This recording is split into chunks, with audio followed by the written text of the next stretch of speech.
Uy, Caroline, ayun na si Caitlyn, no? Alam mo ba yung balita? Halos lahat ata ng chismis dito, alam mo na. Eh kasi daw, buntis si Caitlyn. Nakita sa may butika, bumibili ng pegda si Tess. Ano? Eh di palpak yung pangarap niya maging honor student?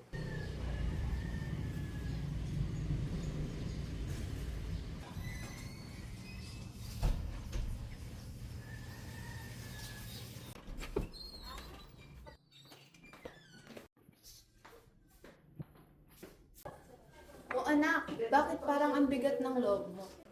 Nay, may kumakalat na naman pong chismis tungkol sa akin. Ang sabi nila, buntis daw ako. Ano? Sinong may sabi niyan? Kung makapagsalita, akala mo yung totoo. Ewan ko po, narinig ko lang po kay Aling Maria at Aling Caroline habang dumadaan sa bahay nila. Naku, hindi ko to palalampasin.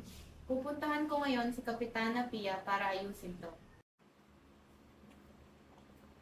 Kapitana, may reklamo ako. Aba, aling ba siya? Ano nangyari?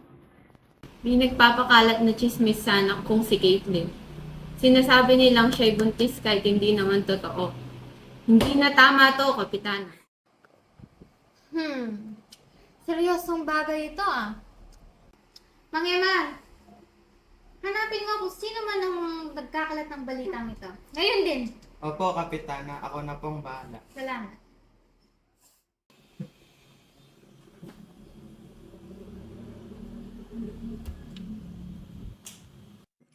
Maria, Caroline, alam niyo po ba kung bakit kayo nandito ngayon?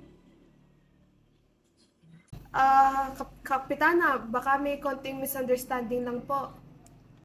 Hindi naman po namin sinasadya. Napulot lang din po namin yung balita. Napulot? Eh kayo po mismo nagsabi niyan. Paano kung naniwala ang ibang tao at lumala ang sitwasyon? Hindi nyo ba naisip ang magiging epekto ng chismis nyo? Tama si Aling Basyang.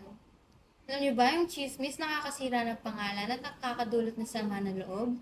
Alam niyo ba na may batas laban sa paninirang puri? Hindi kayo natakot doon? Oo nga po, pasensya na hindi na mauulat. Sana natuto kayo. Sa susunod na magkakalat kayo ng impormasyon, siguraduhin niyo munang tama yung impormasyon bago niyo ikalat, ha?